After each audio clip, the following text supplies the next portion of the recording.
Ang paggawa ng mga krimen ay mayroong kaakibat na kaparusahan tulad na lamang ng nangyari sa mga kriminal na nahahatulan ng pagkabilanggo. Marahil ay naririnig na natin sa mga balita ang tungkol sa mga sitwasyon ng mga preso sa bilangguan.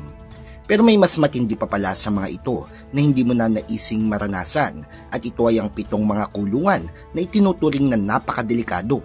Pero ano-ano kaya ang mga sitwasyon sa loob ng mga kulungang ito? At paano kaya kinakaya ng mga preso ang mamuhay sa ganitong lugar? Yan ang aalamin natin sa video na ito.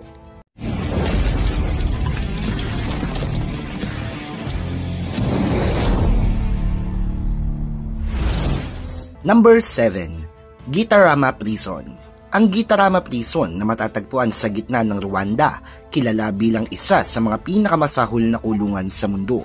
Ang facility na ito na orihinal na itinayo para sa 600 bilanggo ay naglalaman ng mahigit 7,000 na bilanggo noong 1990s.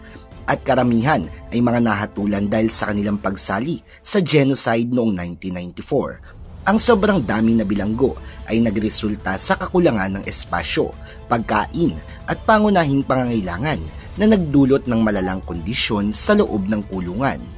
Isa sa mga pangunahing problema ng Gitarama Prison ay ang kakulangan ng espasyo dahil sa sobrang dami ng bilanggo. Ang mga tao ay halos magkapatong-patong na sa loob ng mga selda at walang sapat na lugar para sa lahat ng bilanggo na makahiga, kung kaya't marami sa kanila ang napipilitang tumayo o magpalit-palit sa pagtulog. Ang kondisyong ito ay nagdudulot ng sobrang init, masamang amoy at kawalan ng sapat na hangin na nagdudulot ng malalang problema sa kalusugan. Ang kulungan ding ito ay inilalarawan bilang hell on earth dahil sa matinding kondisyon sa loob nito na amoy na nabubulok na laman.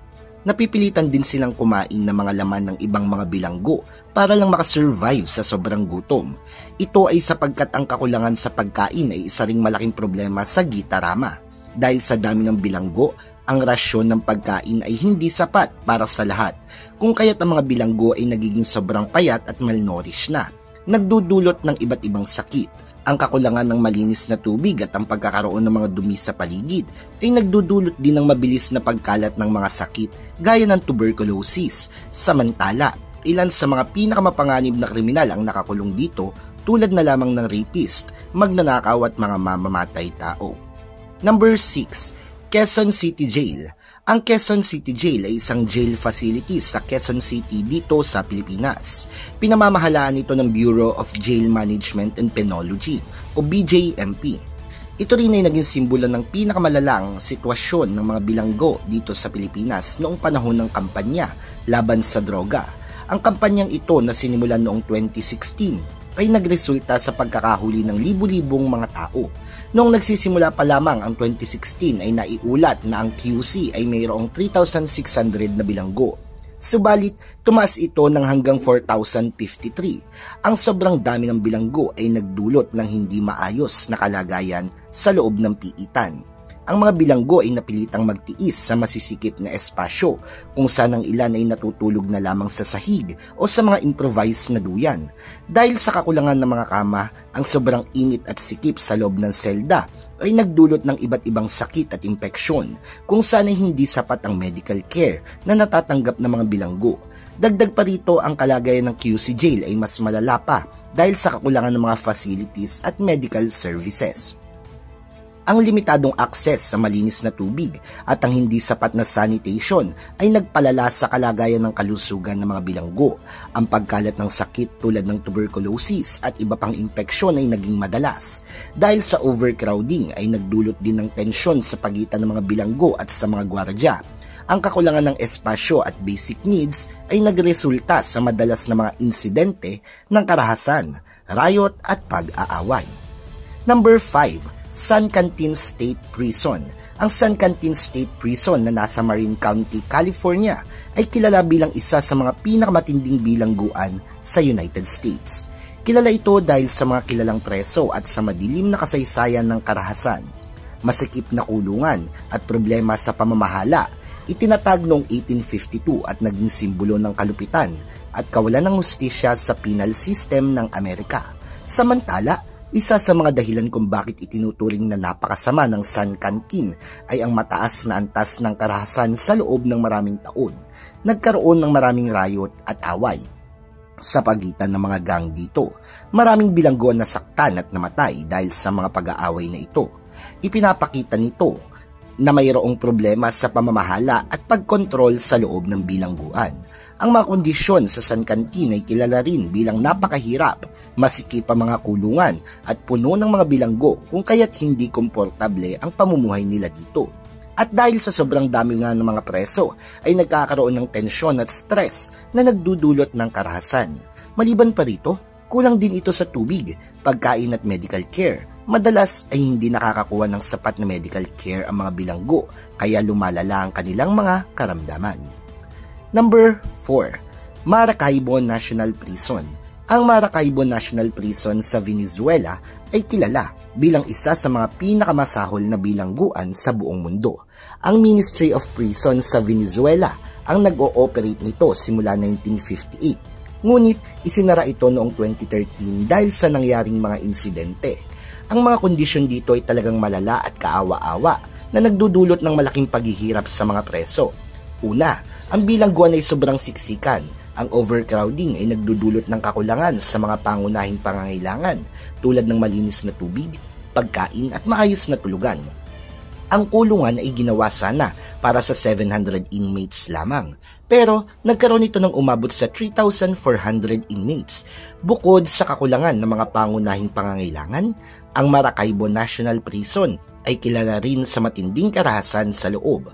Ang mga gang ay malayang nag-ooperate at madalas ay may mas malakas pa kaysa sa mga bantay. Ang mga riot at karahasan ay karaniwan din.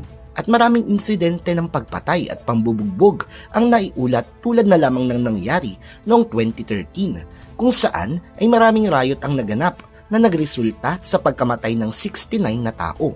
Ang kakulangan sa seguridad at kontrol ng mga gwardya ay nagiging sanhi ng patuloy na kaguluhan at takot sa loob ng bilangguan na ito. Number 3. Piatak Prison. Ang Piatak Prison, na kilala rin bilang Russia's Alcatraz, ay itinuturing na isa sa pinakamalupit na bilangguan sa buong mundo. Matatagpuan ito sa isang maliit na isla sa gitna ng White Lake sa northern part ng Russia. Dahil sa lokasyon nito ay halos imposible ang makatakas mula dito. Ang Piatak Prison ay itinayo noong 1913 at orihinal na ginagamit bilang isang monastaryo noong panahon ng Soviet. Ay ginawa ito bilang isang high security prison para sa mga pinakamapanganib na kriminal. Ang mga bilanggo dito ay kadalasang mga serial killer, cannibals, at iba pang mga criminals na may mabibigat na kasalanan. Samantala, isa sa mga dahilan kung bakit itinuturing na pinakamalala ang Piatak Prison ay ang napakahirap na kondisyon ng pamumuhay dito. Ang temperatura kasi sa lugar ay maaaring bumaba ng hanggang -30 degrees Celsius sa taglamig. Ang mga bilanggo ay nakatira sa masisikip at madidilim na selda at bihira lamang silang makalabas para makalanghap ng sariwang hangin. Ang pagkain ay karaniwang kulang at hindi rin masyadong masustansya na nagiging sanhi ng malnutrition at iba pang mga sakit. Number 2. Black Dolphin Prison o kilala rin bilang Penal Colony No. 6 ay isa sa pinakamalupit na kulungan sa Russia na matatagpuan malapit sa boundary ng Kazakhstan. Mayroong humigit kumulang 700 na mga bilanggo rito na pumatay ng higit sa 3,500 na tao. Ibig sabihin, bawat bilanggo ay nakapatay ng 5 tao kasama sa mga bilanggo, ang mga terorista, serial killers at mga cannibals. Samantala, si Lieutenant Denis Abshuk na isang guard ay nagbahagi ng kanyang karanasan sa pagtatrabaho sa kulungan. Ayon sa kanya, ang pangunahing krimen na nagawa ng mga bilanggo ay pagpatay.